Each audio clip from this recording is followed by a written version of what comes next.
Welcome to Live Free. I'm Angela K. Austin. Together, we'll discuss books, we'll explore the world, and we'll do it with some of my closest friends. And hopefully, we'll make new ones along the way. Hey everybody, this is Angela K. Austin, and today I am here with Hadley Raydeen. I know you guys have heard me mention her in some of my other episodes, so this is the infamous woman herself. Hadley, say hi to everybody. Hello, everybody. Thanks for having me, Angela. My pleasure, my pleasure. So if you guys have watched my most recent video, or one of my most recent videos, which was about readers who love diverse books, we mentioned Hadley in that. One of the reasons we mentioned her is because Hadley edited my very first book. So you know I had to have her on this show with me. Yes. But before we get into her and working, the two of us working together and her editing my book, I want Hadley to take a moment to introduce herself to all of you guys, tell you who she is and why she writes. So again, thank you for having me, and hello, everybody. My name is Hadley Raydeen. I have been self-publishing for about 7 years. Before that, I was an editor at 3 indie or e-publishing houses, which is how I met Angela. And then I started going into freelance editing, which I'm doing right now as well, on top of writing as an author, independent author. Right now, I have about 15 contemporary romances out that cross the subgenre of interracial romance as well. So that's what I'm working on right now. I have some more things on the horizon, but that is kind of a brief history of how I got to where I'm at right now. All right, you guys hear how this woman is grinding? How many publishers are you working for? 3? Yes, I was a content editor for 2 publishing houses and a line editor for a 3rd. So I have about 200 books that I edited under my belt in that time between 2000, I believe it was 2008 and 2011-ish, before I went on to do my freelance. So some of those authors that I was working with in those publishing houses decided that they wanted to be independent authors, and when they did that, they asked me to, could I still do their editing for them? So I kind of slowly am growing my clientele, and I keep getting emails in my editing inbox of, hey, I was referred to you, so I'm starting to pick up more clients too. So that independent freelance, if you will, editing business that I'm doing is starting to grow. Yeah, and that's the thing. So the very first book that I ever published was a book called Love's Chance. And I've since gotten the rights back to all the work that I have at that publishing house. And I've republished Love's Chance. But I remember, one of the things that I never forgot about you, Hadley, was because that was my first book, and you guys all know how we are. We get that first book out there, we're like, oh, my baby, I'm going to be on my baby, yeah. Yeah, it's going to be on from here, right? But this is the thing, this was, 13 years ago, or whatever it was, and this is when we were using CDs, this is when we were doing PDFs. Yes. But that little book was like the engine who could. And what I remember about you, Hadley, is that you would be like, oh, you made the bestsellers. Look at you rocking. It was like your encouragement, and that's something that I talk to a lot of people about because even with this channel, I had someone reach out to me who's an author who recently got into self-publishing. And, on that channel, she had made a comment. She was so happy that she saw one of the episodes that I had created on there because she needed to see that, she needed to hear that. And it's like, you never really, those words of encouragement when they come from people who are doing what you're doing, I'm in this game. At that time, I was with this new publisher. It was, digital e-publishing. I didn't really understand it. I was learning it. And not even the publisher didn't say, hey, look at you. But my editor, you were like, look at you. I was like, what are you talking about? Let me go. Because I didn't know. And so, that encouragement meant so much to me because it was my very first baby with my very first publisher with my very first editor. So oh, you're gonna make me cry. It was like, I know you don't remember because it was so long ago, but I always wanted to make sure I told you that because it was so important to me. It was so awesome for me to hear, you know, as somebody who's so new to that game. So let's talk about that relationship, because there are so many people. I'm not the only one, you know, because there are so many people who are reaching out to you who have you editing. So what does that mean? Like, what does that mean for you to be editing and also be self-publishing, to be, you know, to have that kind of voice, you know, and position in this self-publishing world? What does that mean to you?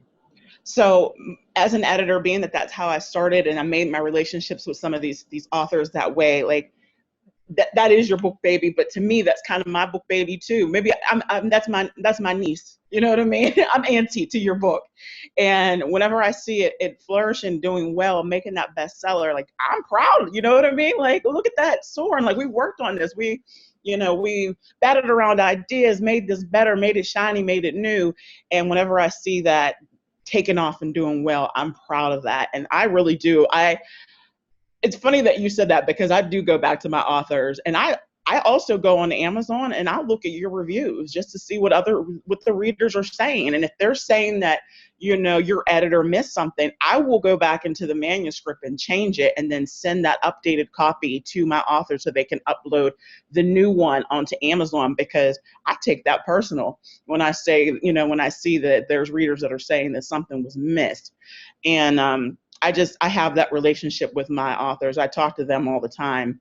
And I know when there's other bloggers and stuff, they're doing these type of interviews and they're interviewing my authors, I will jump on there and listen to it and be like, you know, I want to hear this interview because I had a piece in this book too.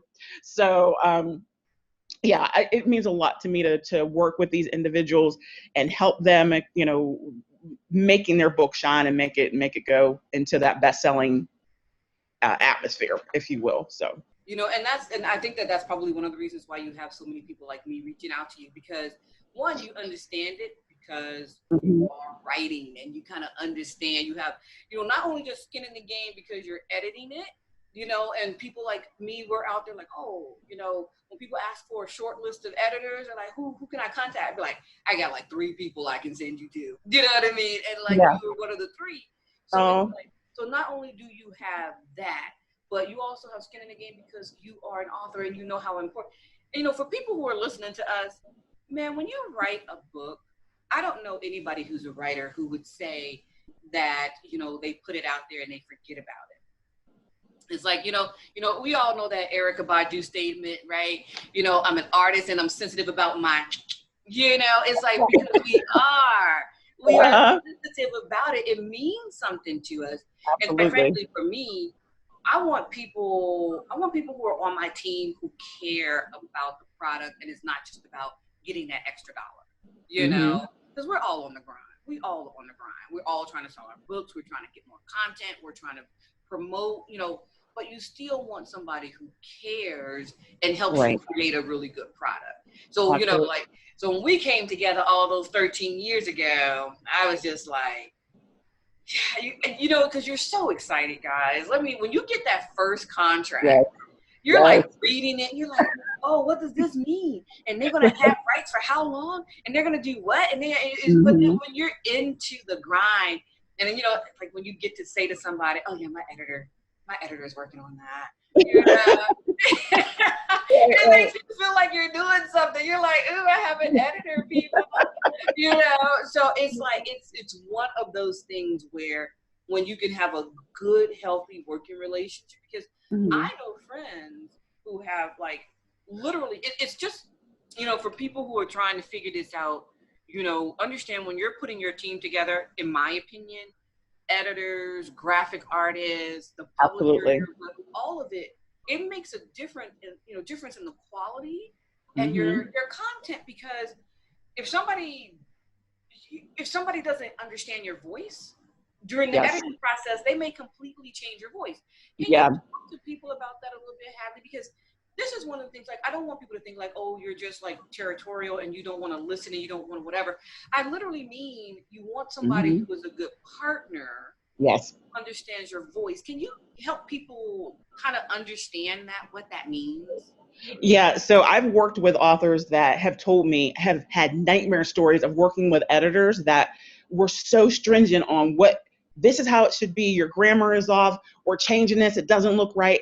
You have to have that, like you said, that good partnership, that working relationship with someone. So if you're throwing slang into your book, or you're throwing your little colloquialisms in there, they'll know, your editor will know what you're talking about and won't change it. Now, for example, I'm working on a deadline right now for an author, and she threw a word in there that definition is not what she was trying to use it for.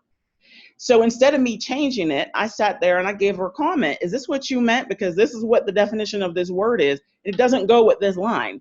Now, it's up for her to take my suggestion or tell me to go fly a kite, But as an editor, I've worked with her on 2 of her other books. So we have that relationship where I could call her on the phone and say, hey, I put this comment in your book, look out for that, and then tell me if this is what you were trying to say in this. So you really do have to have that. I like to have a kind of friendship, if you will, with my authors, just so I'm able to say those things to them, or I'm able to joke with them, or what are you talking about here? This sentence don't even make sense.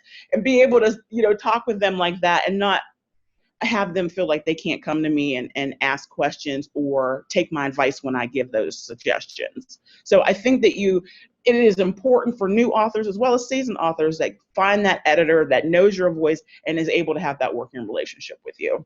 And I am so co-signing all of what you said, because that's the thing, because I think one of the things that happens in a good relationship with an editor is authors learn, right? Because you're like, oh, that grammatically that doesn't make sense, or that word, the definition for it, that's something totally, that's not what you know what I mean? And I think because you have that, you can learn, you trust that editor, and so then it's like you start to feel like that person really cares about your work. You know what I mean? And so you continue to go back to them. And like, honestly, there's a good 3 people that I like to bounce back and forth between. But, and that's just me. Because if I have different types of books, I'm like, well, this book might be cool here with this editor, and this one with this editor. So when you guys are out there, when you're out there looking for that editor, make sure that you ask questions, you know what I mean? And make sure that you can have a really good relationship and see where their hearts are. See who they work with. Ask them for references. Absolutely. I had said in a conference that I was in recently, I did a session on editing, and that was one of the things that I said. Interview your editor. If you're working with them for the first time, maybe send them a section of a book, section of a chapter, or whatever. Have them edit a few pages for you just to see what their style is and how they'll be able to work with you, because not everyone's style is everyone's style. So what I can do for you, it might not be right for the next. And then, like you said, also ask for references. What other authors have you worked with? Is it a book that maybe I've read? So you can go out there and see what they've done. And that really is how you're interviewing your editor, a new editor, just to make sure and see what their style is. So, I mean, I can say I've worked with Angela K. Austin, so you can go and ask her. So, and other authors just as well that have been, in the game for a while that I have worked with, that I can, throw out their names and name drop. And honestly, and people, seriously, because when I first started in this game, that was one of the things that I used to hear from people. They were like, if you like an author, go and open up that author's book and see who that author worked with. Who was their graphic designer? Who was their editor? Who was their this? Who was their that? And call those people, work with those people, If they work with that person, why won't they work with you? They'll work with you too. So I think that for me, I think it's really about that building trust, and really working with somebody who's not afraid to answer your questions. Because let me tell you what, when it's finished, when that book is out there, and people be like, well, why did you work with that editor? Don't say nobody didn't tell you. That's right. That's true. You totally had a chance. Now, I want to talk a little bit about some of your books. So now, you've been doing all this editing, working for all these publishers. One, how do you even get the time to write for yourself? You know, what are you writing at like 2 o'clock in the morning, Hadley? Like, Yes. what's really happening? Like, when do you sleep? You know, and how are you? How do you have time? You know, because I know a lot of people who work with you. So tell us a little bit about how do you make time to write, and then tell us about some of your books, so you know we can see what you're doing out there. Okay, so yeah, there is times that I'm up at 2 or 3 o'clock in the morning and writing, um, especially when I'm on deadline, which is now. My July and my August have been insane, so I have been staying up late hours. One thing that I do to help me get my meet my deadlines, I should say, is I'll do voice to text. So it's not unheard of to see me pacing my dining room where I'm at right now, and pacing around my dining room table and talking my book and getting those words into my Google Doc, and then I'll go back and then and edit it. But I try to get at least 3,000 to 5,000 words a night so that I can get those words in. So what I'll do is I'll edit for my authors in the morning, and then I'll write my books at night and do voice to text, or I'll there's some authors that I work with that I do those sessions where we're sprinting. So then we'll work 3,000 to 5,000 words in, and at least try to do that. So that's how I've been trying to get my books in, and that's definitely going to be happening here within the next couple of weeks, because I have at least 2 books that need to go out before the end of the year, at least 2. So 3,000 words a day. Okay, one. Okay, no. if I could do 3,000 words a day, the other day I did about 3,000 words. I was so proud of myself, but I was up to like 2 in the morning writing. Mm-hmm. You know, and you, of course, you have that whole issue of self-editing as you write. But this blows my mind, because Hadley and I have done an anthology together that she led. And so I'm just thinking about you editing, writing, and even taking time to create promotions, and then pull other authors into these promotions. You are grinding, honey. You are grinding. I'm trying. Get in, Hadley. This is a girl. All right, so now tell us about some of these books, because 3,000 words a night. Tell us about some of your not your what's next yet, because I do want to know what you have coming out. But tell us about some of the stuff that you do have out there, and just like what are those books about? What's your genre? Sure. So my genre is contemporary romance with the interracial Black women, white men kind of theme in there. And they're really around professional women who work in the workplace. They have those high status jobs, maybe a VP or a director of a company, a marketing firm, or maybe they work as a law office manager, and they really are just about their profession and their career and growing those things. And in comes this man that kind of like throws a wrench into that. And they think that maybe I don't need this guy, I don't need that, but somehow he works his way in. So that's how some of my books have started, like my earlier books. I've kind of gotten away from that a little bit. Whenever I was working in the Lady Guardian series, I was pulled into Zyla Turner's world there, and wrote about the women's motorcycle club. So that was a little bit new for me, because I've never done anything like that before, but it was fun to do. And I have 3 books in that world. So that's mainly what my books are about: professional women in the workplace, or strong-willed women, and how a man has come into their life to take that over. I write a lot about corporate worlds, and I just recently kind of got into like a little bit of paranormal, and because I like it, who doesn't like a shifter, and stuff like that. But because I come from a corporate background, being in that corporate world and writing about people who find love in that corporate world are just like, I love that, because it can be really hard for corporate women to kind of like let that guard down, because you could be so used to a certain thing that like relinquishing control and stuff like that and being real open to love can be hard. So I like to play around in that genre a lot. Yeah. So tell us, not what's next yet, but what's a book that if you told people that if they want to start right now today and pick up a Hadley Raydeen book, what's a book that you would recommend people pick up? You know, So, like, and I always, ask people like, what's your favorite hero or whatever, but what's the book that you would like, what book would you recommend? I would say some of my bestsellers have been my book Forbidden, which was about a law student and her professor, kind of scandalous. That one was kind of steamy, and people enjoyed that one. Also, Mixing Business with Pleasure, same thing. It was about a professional woman. She runs into this guy. She wakes up one morning, and she hears somebody outside of her window, and she opens the window, and this guy is there. And he's painting her house. It's like, what are you doing here? And it goes through their story of how they fell in love too. So Mixing Business with Pleasure and Forbidden were two of my number one sellers, I would say, and those would be good. They're standalone. They don't go into a series or anything, but they are enjoyable for what I've been told. Mixing Business with Pleasure. I'm like, wait, did she call the police? Like, what was it? I was like, wait. Yeah, he ended up being a contractor that her brother hired, and it kind of goes into that. So that's why she didn't call the police, because she called her brother like, did you bring that guy over here? And he was like, yeah, like, calm down. That's the only reason why the guy didn't get the cops called on him. I'm like, wait, where do the police come into this story? Right. Okay.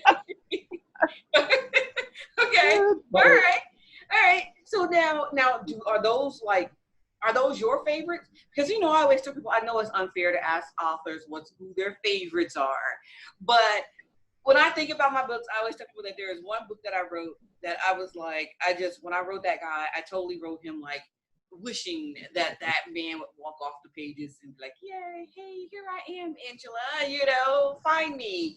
But do you have a favorite? Like, are one of those two your favorites? Or do you have another that's your favorite? I do like Forbidden. And I like all of my books. I will say that those two are the best selling that the readers have enjoyed. Mm-hmm. My favorite books is For You I Will. That one didn't do as well, and there's a reason why. I don't know if you want me to get into that reason why. I want to know why. So the book that was one of my favorites that didn't do as well with the readers, For You I Will, is because most of my books are, like I said, interracial books, and that book has two Caucasian people on the cover. And my readers immediately said, I'm not reading that because there's not somebody who looks like me on the cover. However, if you would read the book, everybody else in the story is a person of color, and it's leading into a series that will be about brothers that are of color. So I was just like, if people didn't give it a chance just because of what was on the cover, and it really is just a judging a book by its cover type of ordeal. But that has to be one of my favorites because it was emotional. If you read any of the reviews, people were like, wow, this book made me cry. Oh my goodness, make sure you get a box of tissues when you read this. And it really was a book that whenever I wrote it, it made me emotional writing it. So that has to be one of my favorite books. For You I Will. It's always so funny because when, I've asked that question, of course, of a lot of people.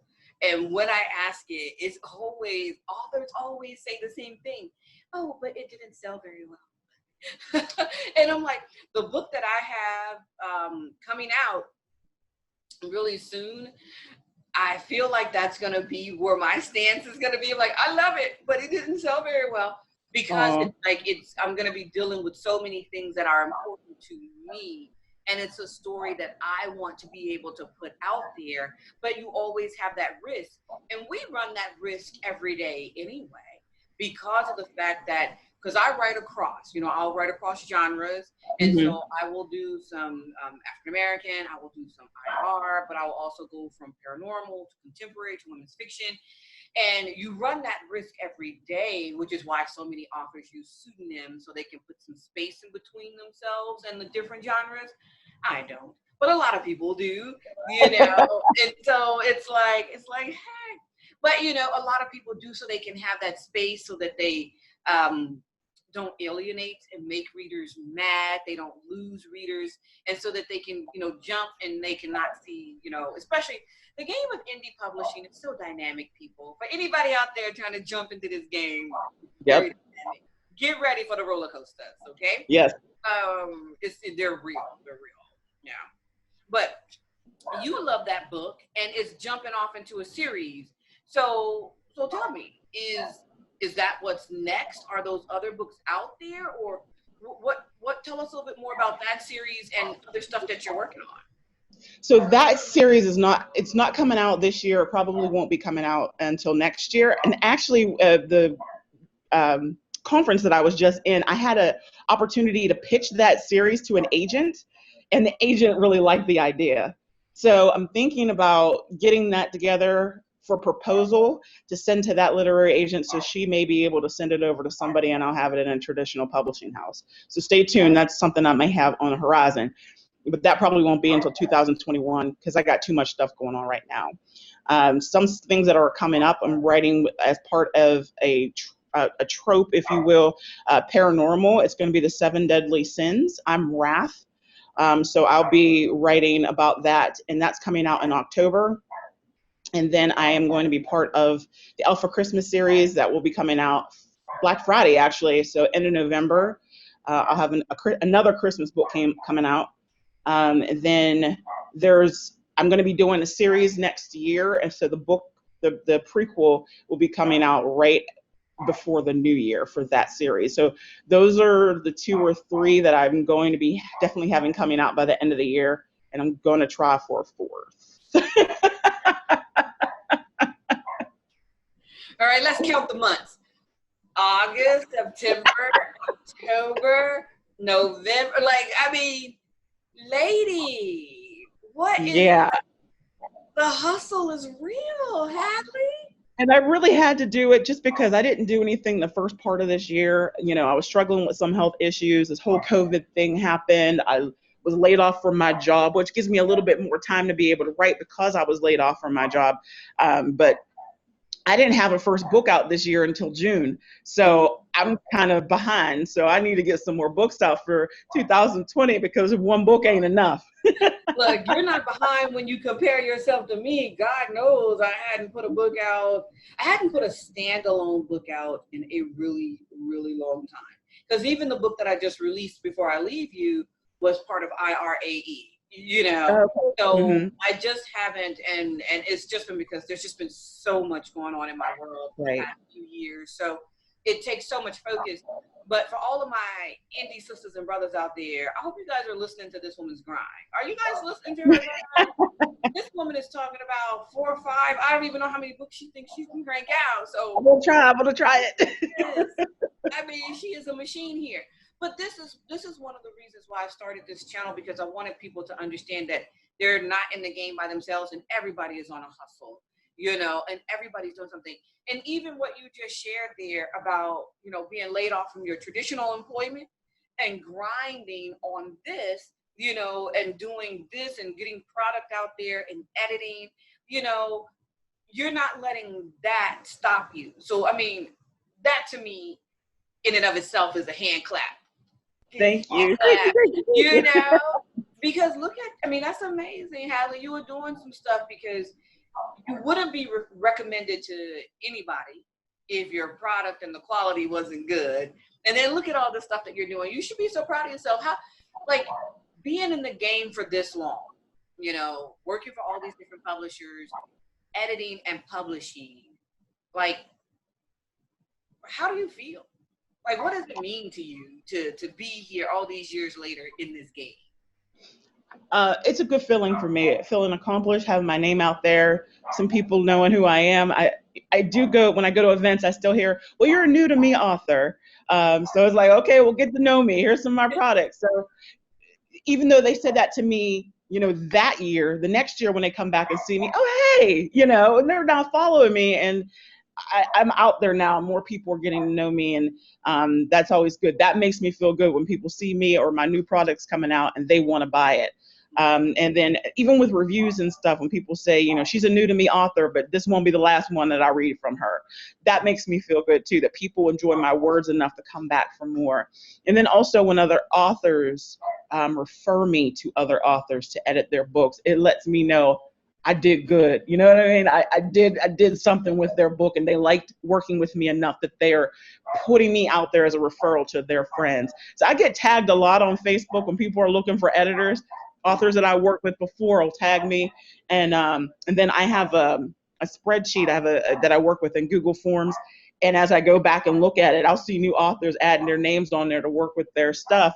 And when I ask them, how did you learn about me? When they email me, oh, so and so referred me. The convention that I worked with, they had referred me to a lot of new authors too. So it's a good feeling to be able to have my name out there and people wanting to refer me. So yeah. Yeah, I think you should absolutely be proud of it, because for anybody out there who's listening to this podcast or who's watching this YouTube channel, self-published authors, they come and go. Can you see my finger snaps? They come and go like that, because so many people think it's an instant thing, right?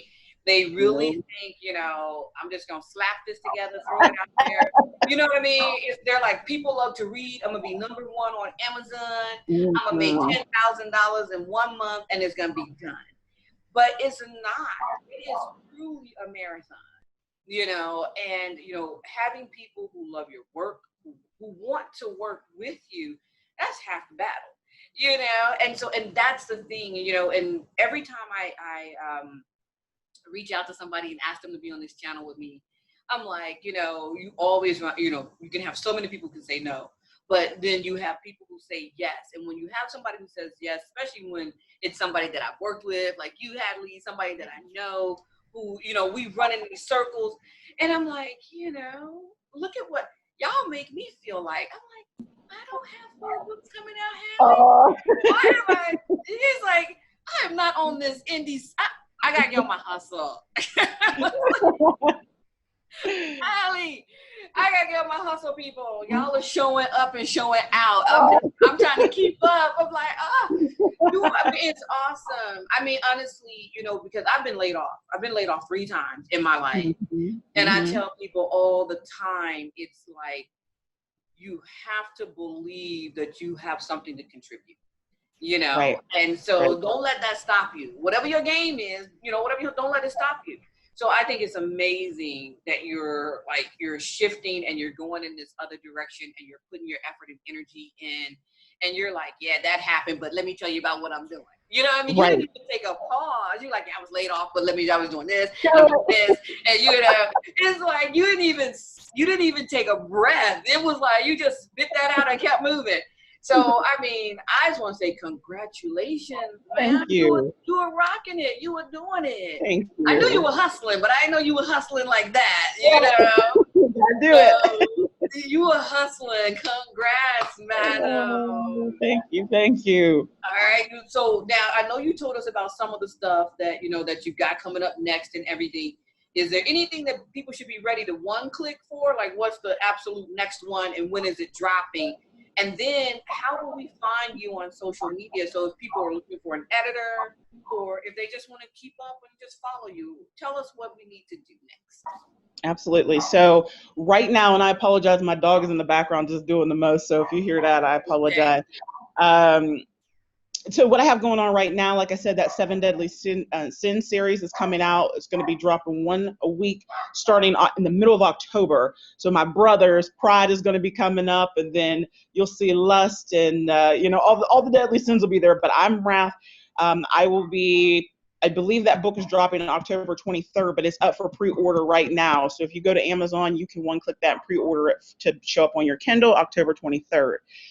There will be some other things that are coming up for pre-order, which would be that Alpha Christmas.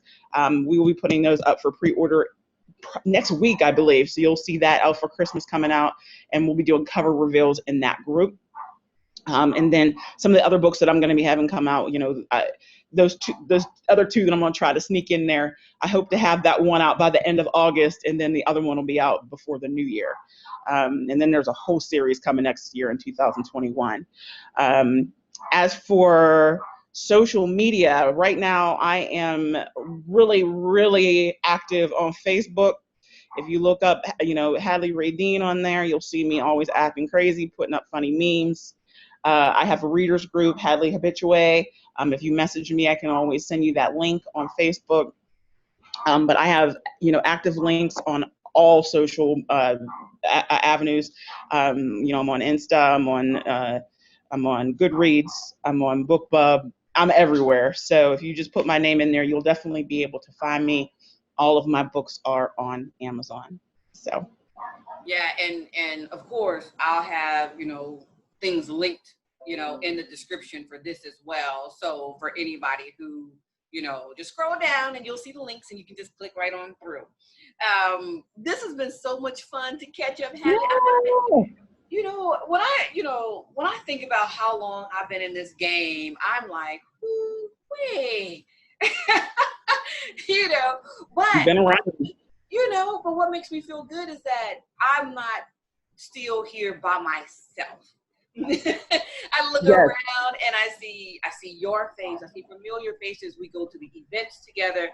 Mm-hmm. And, I feel a little bit like an OG, although I know that the Beverly Jeans of the world are the OGs. I still feel like a little bit of an independently published OG. But, it's so awesome, to be surrounded by people who are in this game with me. And, I'm just happy that we are both still here in the game together. I agree. Yes. And it's nice to be able to reach out, to people that just to bounce ideas off of. I was talking to Dahlia Rose. I always bug Dahlia Rose. She's like my big sister. And when I first was getting into publishing, she was one of my author liaisons. And I still this morning I was talking to her, and she always is pushing me, and she's one of the ones that says, you need to get your books out there to Hallmark. You need to get your books out there to such and such. So she's always encouraging, but she's one of them OGs that's been around forever, and she's doing great things right now. So, I worked with her way back in the back, you know what I mean, when I first was doing that editing and all that stuff. So it's nice to see those, like you said, those familiar faces and names still around and still grinding with us. So always good. Yeah. And Dahlia is somebody, I was texting her today myself. It's that type of thing, is that all of us are doing it together, and I love that. It makes me feel like I'm part of just like a cool freaking group of people, right. Because I remember when I first started going to events as an independently published person, and I remember a cousin of mine who went to an event with me, and she was just like, "Cuz, you found your tribe." I found my people. Found my people, cousin. But and it's like, and I feel so happy every time I'm proven right. When there's just one more awesome person like yourself that I have the chance to engage with and work with, and we're all out there doing it together. So doing it right. Thank you so much for joining me. I'm so happy we got to catch up today. Yes, thanks for having me. Even with all of our technical difficulties, people. I know. Y'all see, I don't have a background today because the background was not making my hair pop. See, can y'all see it? It was not making my hair pop. So we're gonna have to figure out this background thing. But but we are here. We had an awesome conversation, and I'm gonna link everything. So for all you people out there in YouTube world and podcast land, if you are thinking about jumping into the world of indie publishing, this lady over here is smashing the game. So if you're looking for an editor, check her out, her Facebook, her IG, join her private group. And I can never get that name right. What's that Facebook that group again?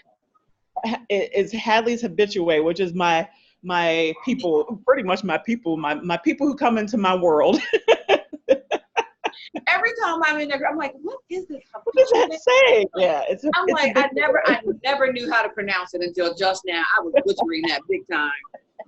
But so you guys join the group, learn more about what she's got going on, keep up with these books that she's got dropping like every month until the end of the year. So for all of you guys who are listening, check out Hadley Raydeen. I am Angela K. Austin, and I hope that you guys enjoyed this conversation, and I hope that you will come back and join me again soon. Thank you, guys. Thank you. Bye-bye.